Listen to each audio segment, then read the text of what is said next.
at this healthcare clinic to uplift the work that is happening in Minnesota as an example of what true leadership looks like, which is to understand it is only right and fair that people have access to the health care they need, and that they have access to health care in an environment where they are treated with dignity and respect. That was Vice President Kamala Harris during a very historic moment Thursday.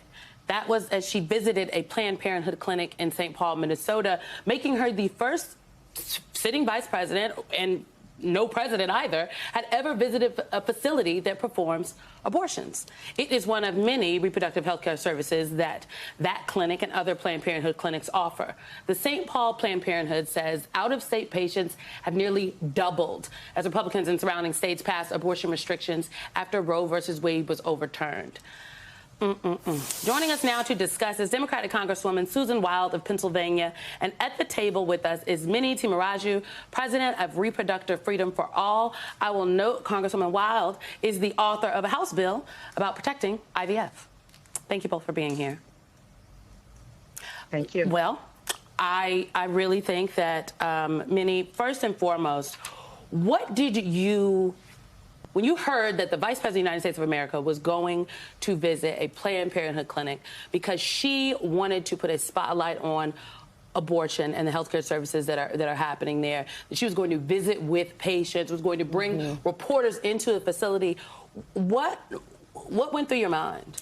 I mean, fantastic. It's exactly what she needs to be doing. You know, the president's bringing the story and the fight directly to the people, but the vice president's going actually to the spaces where we're seeing the most impact. I also think it was so critical it was a Planned Parenthood. You know, Planned Parenthood is a constant attack of the extremist GOP. We need to stand with them at all times. And this moment with bans and restrictions, they're the most infrastructure for our ability to get these vital healthcare services, including things like gender-affirming care in some places, right? Basic healthcare services, you know, wellness checkups, all the things.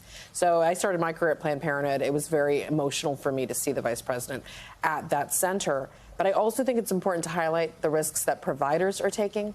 Doctors are being prosecuted and being intimidated, and having her stand with them was really powerful.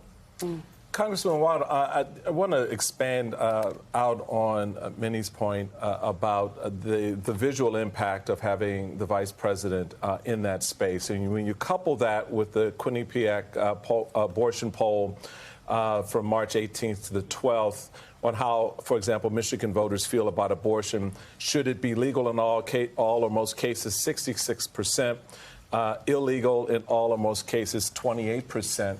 The work that you've put together in your bill on IVF, how does all of this become a moment, if you will, in our political discussions around this issue that it seems to me, at least, a lot of the emotion is still there, but it's now reinforced by the experiences of a lot of women who are finding it harder and harder to find reproductive health care.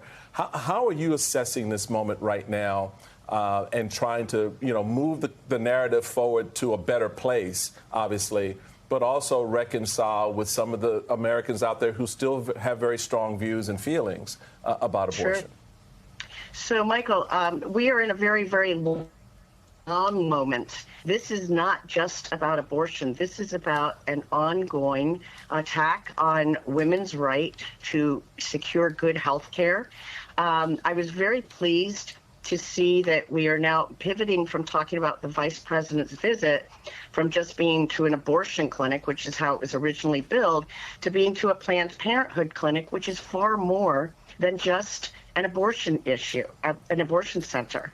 They provide women's health care. Many women I know got their very first health care at Planned Parenthood.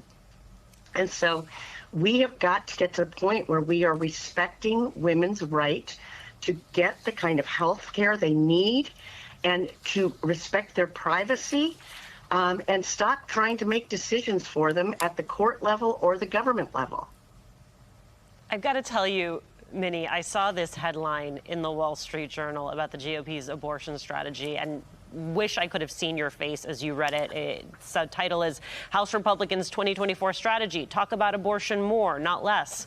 A memo prepared by House Republicans' campaign arm and viewed by the Wall Street Journal says Republicans, quote, have a brand problem, not a policy problem. It would seem to me, Minnie, that it is both, and that it is politically beneficial to the movement to have Republicans talking about abortion more, not less.